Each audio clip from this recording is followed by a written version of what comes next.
Hello అండి. అందరికి నమస్కారం. నా పేరు రాజేంద్ర. నేను యూట్యూబ్‌లో ఎస్‌వీఆర్ టెక్ సర్వీసెస్ అనే ఛానల్ క్రియేట్ చేయడం జరిగింది. ఈ ఛానల్ ద్వారా అందరికీ అర్థమయ్యే విధంగా కంప్యూటర్ అంటే ఏంటి? అసలు మన కంప్యూటర్ ఎందుకు నేర్చుకోవాలి? కంప్యూటర్ వల్ల కలిగే లాభాలు మరియు నష్టాలు ఏంటి? కంప్యూటర్‌ను మనం ఏ విధంగా ఆపరేట్ చేయాలి? ఈ విధంగా చాలా టాపిక్స్ గురించి ఈ ఛానల్ ద్వారా అందరికీ అర్థమయ్యే విధంగా చెప్పాలనుకుంటున్నాను.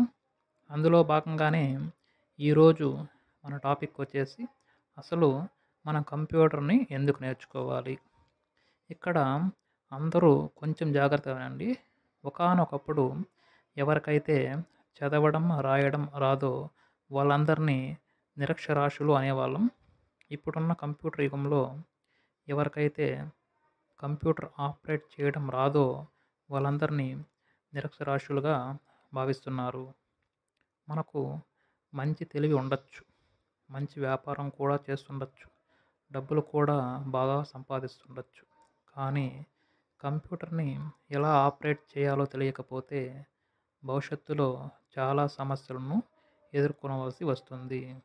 కాబట్టి దయచేసి అందరూ కంప్యూటర్‌ని నేర్చుకోవడానికి ప్రయత్నించండి. ఇంకా చెప్పాలంటే ఇప్పుడు కంప్యూటర్‌ని విండోస్ ఆఫ్ ద వరల్డ్ అంటున్నాం. అంటే ఈ కంప్యూటర్‌ని ఉపయోగించి మనం ప్రపంచం గురించి మొత్తం తెలుసుకోవచ్చు. ఇంకా ఈ కంప్యూటర్ టెక్నాలజీ ఇప్పుడు ఎలా తయారైంది అంటే మన వ్యక్తిగత జీవితంలో ఇది ఒక భాగం అయిపోయింది. మనము ఈ కంప్యూటర్ టెక్నాలజీ ఉపయోగించి చాలా సమస్యలను చాలా ఈజీగా పరిష్కరించుకోవచ్చు. ఇంకా చాలా మంచి జాబ్స్ సంపాదించుకోవచ్చు.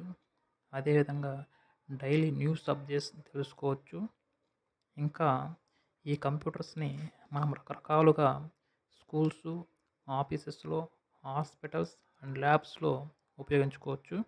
అదేవిధంగా ఈ కంప్యూటర్స్‌ను ఉపయోగించి మన వర్క్‌ని చాలా ఫాస్ట్‌గా చేసుకోవచ్చు. ఈ కంప్యూటర్స్ టెక్నాలజీ హెల్ప్‌తో చాలా జాబ్ స్కిల్స్ నేర్చుకోవచ్చు. స్టూడెంట్ అయితే ఈ కంప్యూటర్స్‌ని ఉపయోగించుకోవచ్చు. వారి నాలెడ్జ్‌ని ఇప్పుడు మనం ఇంప్రూవ్ చేసుకోవచ్చు. కంప్యూటర్ అలాగే ఈ కంప్యూటర్స్‌ని మనం ఉపయోగించడం వల్ల పేపర్ వర్క్ తగ్గించుకోవచ్చు. టెక్నాలజీ